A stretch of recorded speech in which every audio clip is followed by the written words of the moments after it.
Well, Celtic just come out the tunnel alongside their opponents, St Mirren.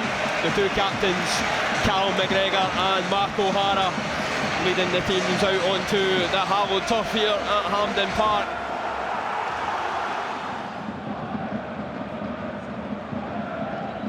Well, here's Ryan Millen, he's been closed down. Maeda, has he got it? Yeah. He is!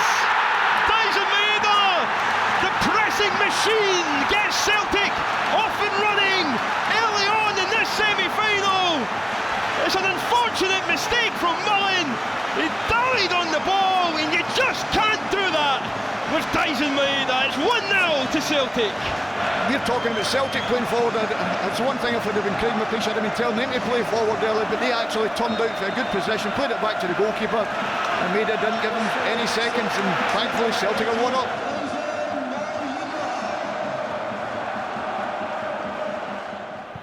Engels looks for Tenekte. Great pass. And brilliant vision from the Belgian. Tenekte. For Yang, it's a good touch into space in the box. Backheels it for Ramsden. Anthony Ramsden with a fine finish, worthy of a striker. Gets Celtic into a really cosy position now as they go into half-time. It's Celtic 2, St Mirren 0.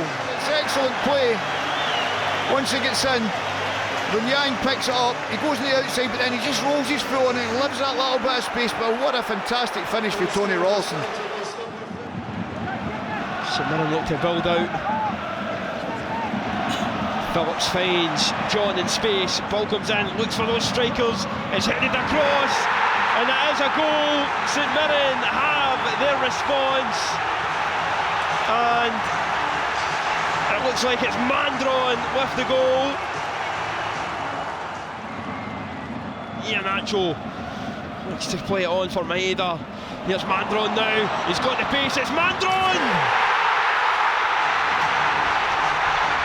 And that is a dagger into the hearts of the Celtic players, the fans, the back room. It's a double for Mandron from 2-0 up. Celtic are now 2 each in the dying moments, and as extra time looms once again for this Celtic team in this competition. Sorachi wants to move it on. Oxlade-Chamberlain. Of course, Celtic not with Callum McGregor on the pitch. Forrest. James Forrest, can he get the ball into the box? It's a good ball, and it's up, it's in the net.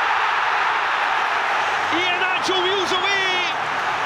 He takes the acclaim from the Celtic fans, runs to James Forrest. Celtic are back ahead. Kelechi Iheanacho, another crucial goal for Iheanacho just when Celtic needed them. Forrest zips the pass across. Here's McCowan. It's Luke McCowan!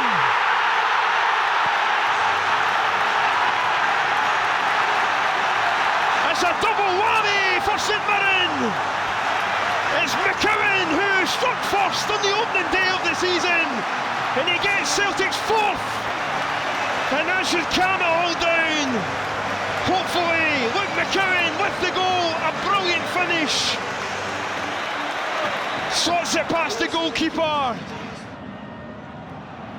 McCowan in the space. Iheanacho, he turns, gets the shot away. Kelechi Iheanacho has arrived in this Scottish Cup semi-final. A delicate finish, and he rolls Celtic into this Scottish Cup final. Celtic make it 5, and it's Iheanacho with his 2nd. It's a brilliant finish, and it shows you the qualities he's got.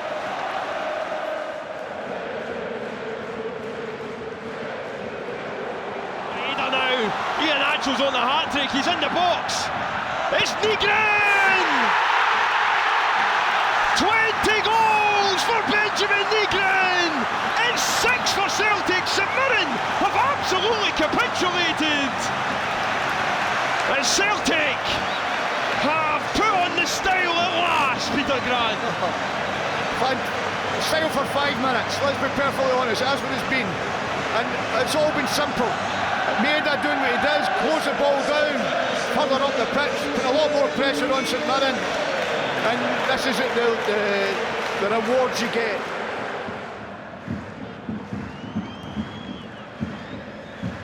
Well, here's Tanzer as the game is over. The tie finally reaches an end. Martin O'Neill shakes the hand of Craig McLeish. It is another Scottish Cup final for Celtic, their 4th in a row. They had to work for it, but Celtic have risen to the top and got their way through to set up a Scottish Cup final with Neil Lennon Dunfermline on the 23rd of May.